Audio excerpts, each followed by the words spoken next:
बिस्मिल्लाहिर्रहमानिर्रहीम अस्सलाम वालेकुम स्टूडेंट्स आपको आज के स्टडी सेशन में खुशामदीद। स्टूडेंट्स आज हम एलएलबी पार्ट 1 के हमारा जो इंग्लिश का पेपर है उसमें जो चेंजिंग ऑफ नरेशन का सवाल है, जिसे हम उर्फ़ आम में डायरेक्ट इनडायरेक्ट कहते हैं, उसका second most important lecture discuss करेंगे। और आज हम बात करेंगे कि इंट्रोगेटिव सेंटेंसेस, अगर आपको रिपोर्टेड स्पीच के अंदर आ जाता है कोई इंट्रोगेटिव सेंटेंस यानी सवालिया फिक्रा, तो उसके कौन से स्टेप्स हैं जो कि आपने फॉलो करने हैं।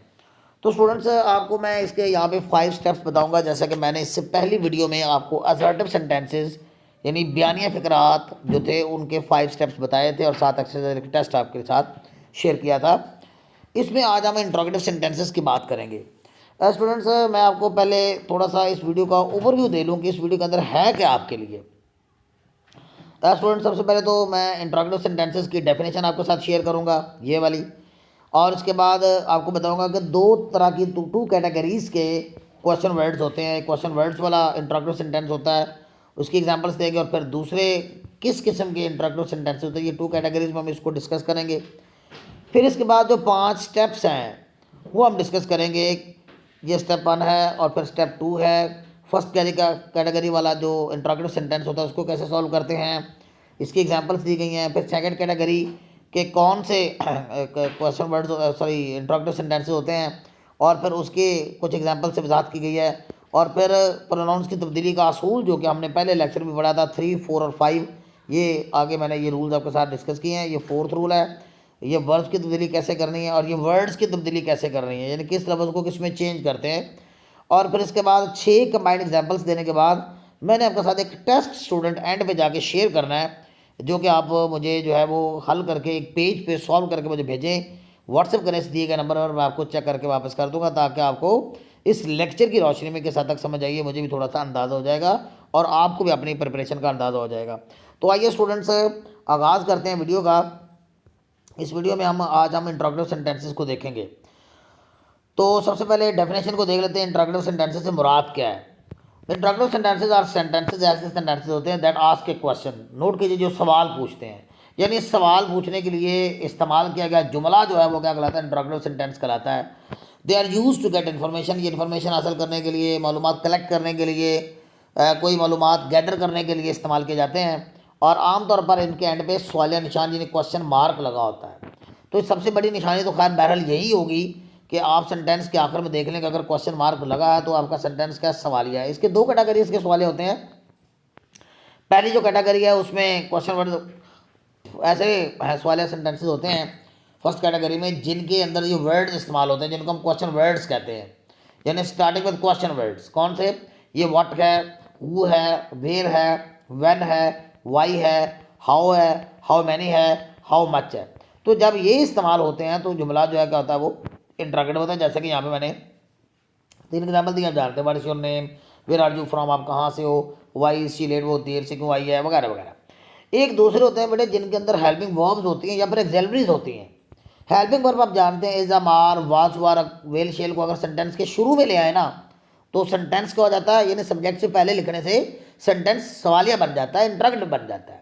इसी तरह स्टूडेंट्स आप याद रखें वो एक्सेलरी इस्तेमाल करते हैं, जैसे ये कैन है, कुड है, और यहाँ पर ये डू, डज और डिड, ये भी ये प्रेजेंट के आपको पता है कि एक्सेलरीज के तौर पे इस्तेमाल होते हैं, डिड है। तो जब ये यूज़ होते हैं तो तभी जुमला क्या होता है, सवालिया होता है। जैसे कि आप ये 3 सेंटेंस से देख लें, ये इस जो है ये दिस से पहला ये सवालिया है, कैन यू से पहले ये सवालिया है, डेट जो लगा हुआ है ये सवालिया की तरफ इशारा करता है कि पास्ट मिनट का सवालिया है। ये तो इसकी टाइप्स। अब हमारे डायरेक्ट इंटरेक्ट हमारा जो मेन ऑब्जेक्टिव है इस वीडियो का, उसका हम सीखते हैं कि कौन से स्टेप्स इन्वॉल्व है। सबसे पहले तो हम ये सेड या सेड डू को आपने आस्क में चेंज करना है या इंक्वायर में चेंज करना है। अगर आपको सेंटेंस में पास्ट में सेड या सेड टू मिले तो आपने उसकी जगह इंक्वायर्ड या आस्क लगा देना है, पहला स्टेप आपने ये करना है। दूसरा स्टूडेंट्स है, ये मैंने एग्जाम्पल भी दी है, जैसे कि आप यहाँ पे देखें, ये चूंकि जो जुमला सवालिया था तो मैंने सेड की जगह क्या यूज़ कर लिया, आस्क इस्तेमाल कर लिया। तो यहाँ पे देखें इसके अंदर चूंकि जुमला सवालिया इस्तेमाल किया गया था रिपोर्टेड स्पीच के अंदर, तो मैंने क्या यूज़ किया, आस्क यूज़ कर लिया सेड की जगह। इस तरह स्टूडेंट्स फर्स्ट कैटेगरी वाले सवालिया फिक्रे बनाने का और सेकंड कैटेगरी वाले फिक्रे बनाने का थोड़ा सा फ़र्क है, इसीलिए मैंने इनको अलग से स्टेप 2 के अंदर कैटेगराइज किया है। अगर तो इन क्वेश्चन वर्ड से फिक्रा शुरू होने वाला हो आपका सवालिया तो याद रखें आपने डैट नहीं लगाना। डैट इसलिए नहीं लगाना, स्टूडेंट्स आमतौर पे बच्चे डैट लगा देते हैं, तो मैंने आपको बताया था अदर सेंटेंसेस के अंदर तो दैट इस्तेमाल होता है, लेकिन यहाँ पे आपने डैड इस्तेमाल नहीं करना। डैड नॉर्मली ओमिट कर दिया जाता है, फ़र्क कर दिया जाता है। और फिर आपने सवाल की स्टेटमेंट को सीधा करना है, क्योंकि उसकी स्टेटमेंट जो है वो सवालिया मोड में होगी। तो आपने उसकी जो उसकी जो स्टेटमेंट है ना, यानी वो जो आपका सवालिया फिक्र है, आपने उसको सादा सेंटेंस बना लेना। मीन उसकी तरतीब सब्जेक्ट पहले और वर्ब बाद में ले जानी, हेल्पिंग वर्ब वगैरह जो है। और एंड पे क्वेश्चन मार्क और कोटेशन मार्क भी आपने रिमूव कर देना है। तो इन्वर्टेड कॉमा को भी हटा देना है, और एंड पे जो क्वेश्चन मार्क लगा वो भी आपने कंसीडर नहीं करना। और फिर आपने चेंजिंग हस्बे मामूल करनी है। This is very important part of the lecture. याद रहे स्टूडेंट्स का, आपने प्रोनाउंस को या वर्ड्स को या टेंसेस को आपने हमेशा ही चेंज करना होता है जब आपके पास जो है सेंटेंस के पहले इसमें क्या आ जाए, सेड या सेड टू आएगा। अगर सेड या सेड टू आए तो सिर्फ प्रोनाउंस की तब्दीली होती है, वरना वर्ड्स की भी होती है, टेंसेस की भी होती है। अब ये जो तीनों तरह की तब्दीलियाँ हैं ना, जो प्रोनाउंस की, वर्ड्स की और टेंसेस की, ये मैंने आगे चल के डिस्कस कर दी। पहले हम एग्जांपल ले लेते हैं। अब जैसे देखें, शी सेड, उसने कहा वेयर आर यू लिविंग, आप कहाँ रह रहे हो। तो उसने कहा कि तुम कहाँ रह रहे हो। तो इसमें चूँकि सेंटेंस चूँकि इंट्रोगेटिव है, सवालिया है, इससे पता चल रहा है, और ये क्वेश्चन वर्ड से पता चल रहा है, इसलिए हम इसको सेट की जगह क्या करेंगे, आस्क करेंगे। और दूसरा, आपने यहाँ पे डैट नहीं लगाना, बल्कि डायरेक्ट ही आपने सेंटेंस को जोड़ देना है। अब सवाल की स्टेटमेंट सीधी करनी है। जब मैं ये स्टेटमेंट कहता हूँ कि इसको आपने सीधी करना है, तो आपने आर यू को यू आर कंसिडर कर लेना है, और फिर आपने प्रोनाउन की तब्दीली करनी है। तो यू जो कि आपका सेकंड पर्सन, तो सेकंड पर्सन जो आपको पता है यहाँ के ऑब्जेक्ट से इस्तेमाल होता है। ऑब्जेक्ट यहाँ पे दिया हुआ नहीं है, तो जब ऑब्जेक्ट ना दिया गया हो तो ये बात अंडरस्टूड कर लें कि वो मी होता है। क्या होता है? मी होता है, मी। लिहाजा ये क्या हो जाएगा, आई वॉज हैप्पी। क्या हो जाएगा, sorry, I was living. So where are you living को हम क्या करेंगे, वेयर आई वॉज लिविंग। और ये भी जानते हैं हम टेंसेस की तब्दीली, इज एम आर को हम वाज और में चेंज कर देते हैं। स्टूडेंट, दूसरा सेंटेंस है, she ask where is your house, तुम्हारा घर किधर है। तो she ask where my house was. Note कीजिए, ये मैंने आस्क को आस्क के रहने दिया, क्योंकि सेट नहीं है तो आमतौर पे आपको आस्क पहले से वो दे देता है। तो आपने ये बीच में डैट नहीं लगाना है। इसमें डैट से रिजल्ट सेंटेंसेस के अंदर इस्तेमाल होता है, फिलहाल आपको मैंने पिछले लेक्चर में बताया था। तो वेयर इज़ योर हाउस, तुम्हारा घर किधर है, तो हमने इसकी स्टेटमेंट को सीधा करना है। तो ये स्टेटमेंट जब सीधा करेंगे तो योर हाउस इज़ बन जाएगा। तो इसको हम फिर चेंज करेंगे, योर जो चूँकि जो है, ये आप जानते हैं कि ये सेकंड पर्सन है, सेकंड पर्सन प्रोनाउन है, और सेकंड पर्सन प्रोनाउन इसके मफूल से चेंज होता है। तो मफूल तो यहाँ पे दिया हुआ ही नहीं है, तो हमने क्या कंसिडर कर लेना, आई या मी। तो इसका चूँकि ये पचासी कैसे, ये माई हो जाएगा। So where my house was. मैं एक बात आपको फिर दोहरा दूँ कि जब आपका यहाँ पे ऑब्जेक्ट नहीं दिया जाता सवाल फ़िक्रात के अंदर, तो आपने मी कंसिडर कर लेना कि यहाँ पे शी आस्क्ड मी है, ये कंसिडर कर लेना, अंडरस्टूड बात होती है। इस तरह तीसरी एग्जाम्पल देखें, व्हेन विल यू अराइव, तुम कब पहुँचोगे। ही आस्क्ड, उसने पूछा, तो he asked when I would arrive. तो ये विल यू की स्टेटमेंट सीधा करेंगे तो ये यू विल हो जाएगा, और ये पर हम जब चेंज करेंगे तो ये क्योंकि ये यू जो है ये मी से चेंज हो जाएगा, क्योंकि अंडरस्टूड है, तो ये आई लग जाएगा। तो where when I would arrive, ये एक अहम बात होगी। अब दूसरी कैटेगरी वाले जो है सेंटेंसेस, उसमें आप समझ लें कि उसमें आपको मैंने बताया कि हेल्पिंग वर्ब जब बाहर निकला हो, इन इन्वर्टेड कॉमा के अंदर क्वेश्चन वर्ड इस्तेमाल ना किया गया हो, बल्कि ये मॉडल वर्ब, मॉडल ऑक्सिलरीज और या फिर हेल्पिंग वर्ब इस्तेमाल किए गए हों, तो फिर आपने जुमला जोड़ने के लिए एफ जब वेदर को बतौर कनेक्टिव इस्तेमाल करना है। तो कनेक्टर के तौर पर आपने वेदर या एफ को इस्तेमाल करना है। वेदर का माना आया के, और इफ़ का माना यहाँ अगर नहीं है, या इफ़ का माना आया के है। ये बात आप नोट कर लें कि यहाँ इफ़ का माना अगर आप ज़हन में अगर रह के आएंगे ना, तो आपका जुमला कभी भी कंप्लीट नहीं होगा, जुमले की सेंस आपको क्लियर नहीं होगी। आपने इफ़ और वेदर का माना लिखना है आया के या के क्या। इफ़ या वेदर दोनों में से एक यूज़ करना है। मैंने यहाँ आपको समझाने की घर से दोनों लगा दिए हैं, तो आप जहन में रखिएगा।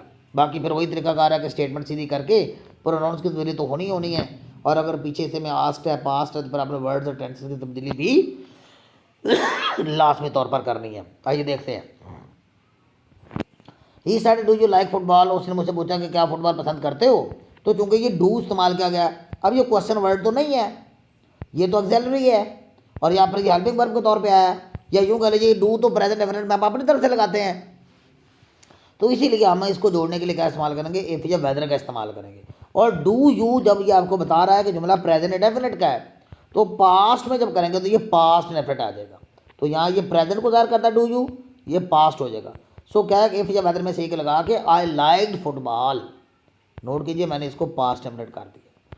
इस तरह ही आस्क्ड मी, उसने मुझसे पूछा, ये आज का स्टूडेंट टू नहीं आता, ये सेड टू मी असल में होना चाहिए था, ही सेड टू मी है, क्या है, he said to me. Can you help me, क्या मेरी मदद कर सकते हो।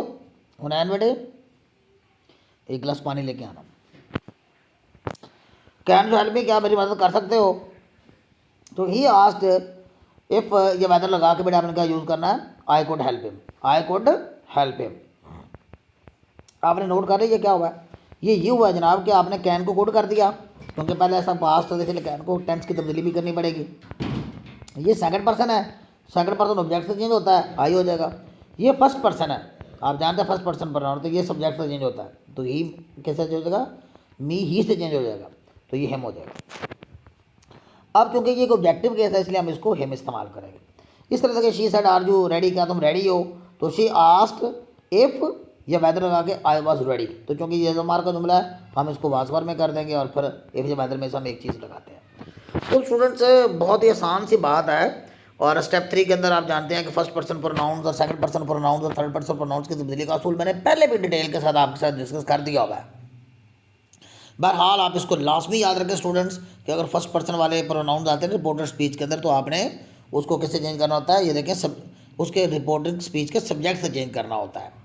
इसी तरह सेकंड पर्सन प्रोनाउंस वाले जो होते हैं, ये जो सेकंड पर्सन प्रोनाउंस है ये सारे ऑब्जेक्ट से चेंज होते हैं, और ये जो थर्ड पर्सन प्रोनाउंस है ये सारे थर्ड पर्सन प्रोनाउंस हैं। तो आपने इसको क्या यूज़ करना है, आपने इसके अंदर नो चेंजिंग लेके आनी है, तो इसके अंदर कोई तब्दीली हम लेके नहीं आते। इसी तरह स्टूडेंट्स हम देखते हैं, ये एग्जांपल्स मैंने कुछ दे दी हैं। What are you doing, what I was doing हो जाएगा, और विल यू हेल्प मी, यानी if I would help him हो जाएगा, वगैरह वगैरह। आप इन एग्जांपल्स को स्टूडेंट्स बड़े आराम से इसको आप देख लीजिए, इसमें कोई मसले वाली बात नहीं है। इसी तरह स्टूडेंट्स देखें एडजस्टमेंट ऑफ द टेंस कैसे करते हैं, ये आपको मैंने पहले भी बताया, मैं आपको दोबारा भी एक्सप्लेन कर देता हूँ कि आपने एज अमार की जगह क्या यूज़ करना है, वाज वर यूज़ करना होता है। यानी एज अमार हो तो हम उसको वाज वर कर देते हैं, और ये इंपॉर्टेंट पॉइंट था, अगर पहले ही वाज वर हो तो आपने हैड बीन में कर देना है, यानी एज अमार हो तो वाज वर में, और अगर पहले ही वाज वर दिया गया हो तो कन्वर्ट करते वक्त आपने हैड बीन में इसे कन्वर्ट कर देना है। इसी तरह देखें हैज़ आपको हैड में कर देते हैं, कैन को कुड में कर देते हैं, मे को माइट में कर देते हैं, विल शेल को वुड में कर देते हैं, वेंट यानी अगर सेकंड फॉर्म दी गई है पास्ट डेफिनेट दिया गया तो उसे पास्ट परफेक्ट में ले जाते हैं, हैड में ले जाते हैं, वगैरह वगैरह। अल्फाज की तब्दीली का असूल भी आपको मैंने पहले बताया हुआ है, आप इसको देख लीजिए, और ये वैसे ही जैसा पहले था, ये एप्लीकेबल है, ये फिक्स्ड है। आपने नाउ को देन में चेंज करना है, टुडे को डैट डे में करना है, टुनाइट को डैट नाइट में करना है, टुमारो को नेक्स्ट डे में करना है, यस्टरडे को प्रीवियस डे में करना है, हेयर को देर में करना है, दिस को डैट में करना है, दीज को दोस्त में करना है, गो को प्रीवियस में करना है। 6 एग्जाम्पल्स स्टूडेंट्स मैंने यहाँ पे आपकी सहूलत के लिए और दिए हैं। आप इस एग्जाम्पल को स्टूडेंट ज़रा खुद देख लीजिए, ज़रा 2-4 सेकंड ज़रा खुद देखिए, आपको क्या समझ आती है।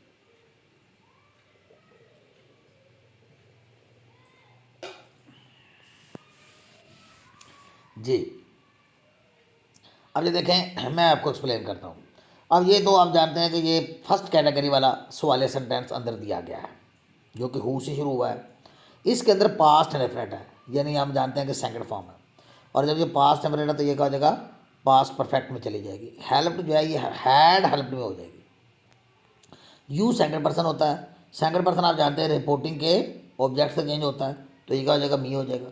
ये टुडे वर्ड्स की तब्दीली है, और वर्ड्स की तब्दीली भी क्यों कर रहे हैं, क्योंकि पहले ऐसा पास्ट है, तो हम क्या करेंगे, टुडे को डैट डे में कन्वर्ट कर देंगे। दूसरी एग्जांपल देखें, she asked when will the train arrive, उसने पूछा कि गाड़ी कब आएगी। She asked when the train would arrive. अब जो फर्स्ट कैटेगरी वाला क्वेश्चन वर्ड है, इंटरोगेटिव सेंटेंस है, तो हम क्या करेंगे, ये विल को उठा के आगे ले जाएंगे, तो ये वुड हो जाएगा, क्योंकि पहले ऐसा पास्ट है। ये यूनिवर्सल लॉ है कि पहले ऐसा पास्ट हो दूसरा पास्ट में होता है, तो फिर हम इसको क्या करेंगे, when the train would arrive हो जाएगा। ये देखिए, ये पहले पास्ट लगाया हुआ है, how many people were there, वहाँ पे कितने लोग वहाँ पे मौजूद थे। मैंने आपको बताया था कि अगर एज़म आर हो तो आपने वाज वर में करना है, और अगर पहले ही वाज वर दिया गया हो तो आपने हैड बिन में किसको कन्वर्ट कर देना है। तो she asked how many people had been there, here को देर में तब्दील कर देंगे, ये लफ्ज़ों की तब्दीली होगी, ये वर्ब की तब्दीली होगी, और ये प्रोनाउन की तब्दीली की जरूरत यहाँ पे पड़ी नहीं, क्योंकि यहाँ पे प्रोनाउन आया ही नहीं है। इस तरह देखें, she said to me are you coming here tomorrow, क्या आप कल यहाँ पे आ रहे हो। तो ये देखें स्टूडेंट्स, ये दूसरी कैटेगरी वाला क्वेश्चन वर्ड आ गया है, ये is am are was were helping verb अगर सब्जेक्ट से पहले लिखा हो तो ये हमारी सेकंड कैटेगरी बनती है। तो इसको जोड़ने के लिए हम कनेक्टर के तौर पे किसको यूज़ करते हैं भैया, वेदर में से एक यूज़ करते हैं। मैंने समझाने की घर से दोनों लगा दिए हैं। तो ये आर का जगह ये वाज हो जाएगा, ये यू था तो आर है, लेकिन जब हम इसको चेंज करेंगे यू को इसके साथ तो ये वाज हो जाएगा। तो ये हेयर को देर में चेंज कर देना, ये वर्ड्स की तब्दीली है। टुमारो जो है ये टाइम की तब्दीली। तो टाइम और प्लेस की तब्दीलियाँ भी आपने करनी होती है। हेयर टाइम को जगह को ज़ाहिर करता है और टुमारो टाइम को ज़ाहिर करता है। डू यू यूज जैसे नो कि आप जैस के सेम आप इस्तेमाल करते हो। तो शी आज के वेदर में से एक लगा के आपने आई यूज जैसम देन। तो देखें ये पहले ऐसा प्रेजेंट में है तो ये पास्ट में चला जाएगा, और ये डू जाहिर कर रहा है कि ये प्रेजेंट था तो ये पास्ट में जाएगा, पास्ट में सेकंड फॉर्म आएगी। और नाउ जो है स्टूडेंट्स हम इसको देन में ये लफ्ज़ों की तब्दीली यानी हम करते हैं। ही आस्क्ड, उसने पूछा have you ever been to Paris, क्या आप कभी पेरिस गए हो। तो इसमें देखें ये भी सेकंड कैटेगरी वाला क्वेश्चन वर्ड है, हेल्पिंग वर्ब वाला है। तो जब हेल्पिंग वर्ब वाला हो या एक्सिलरी वाला हो तो हमने इफ या वेदर में से एक लगाना है। और यू जो है यहाँ पे यू को हम मफूल से चेंज करेंगे, मफूल यहाँ पे है नहीं है, अंडरस्टूड हो गया, आई हो जाएगा। तो हैव क्या हो जाएगा, हैड भी हो जाएगा, बिन टू पेरिस। आगे स्टूडेंट्स आपके लिए एक टेस्ट मैंने यहाँ पे डिज़ाइन किया, मैं बिल्कुल आहिस्ता आहिस्ता आपके लिए स्क्रॉल अप करता हूँ। आप इस टेस्ट को देख लें स्टूडेंट्स, और इस टेस्ट को आप सॉल्व करके जो है इसके स्क्रीनशॉट ले लें। बेशक स्क्रीनशॉट लेके जो है वो आप मुझे इसको भेज सकते हैं। इसको सॉल्व करके पहले ऊपर जो है आप अपना जो है डायरेक्ट सेंटेंस लिख लीजिए और नीचे सॉल्व करके आप मुझे इंडायरेक्ट सेंड कर दीजिएगा। तो ये स्टूडेंट्स अगर आप 20 सेंटेंसेस के असाइनमेंट जो है वो कर लेते हैं और इस तरह से आपको ये तो इसमें रहनुमाई अगर मिल जाए तो ये हमारे मुफ्त के नंबर हैं जो स्टूडेंट्स हम हासिल कर सकते हैं। स्टूडेंट्स के अलावा अगर आप अलग से मुझे कोई टेस्ट देना चाहते हैं इसका करेक्शन के सवाल का, इसके अलावा आपको पता है करेक्टिव वर्ब का, या आपका ये जो डायरेक्ट एंड डायरेक्ट का, और या फिर कनेक्टिव्स का पार्ट 2 के अंदर भी पार्ट 1 वाले भी स्टूडेंट्स जो मुझे सुन रहे हैं तो वो मुझे उससे रब्ता कर सकते हैं। तो हम इस वाले से कुछ टाइम फ्रेम अपना बना सकते हैं। क्लासेस जारी होती हैं, ग्रुप बने होते हैं, तो उसके अंदर आपको किसी न किसी जगह एडजस्ट किया जा सकता है बिल्कुल मामूली चार्जेस के साथ। ओके स्टूडेंट्स, मिलते हैं नेक्स्ट वीडियो में। नेक्स्ट वीडियो, अल्लाह हाफिज़।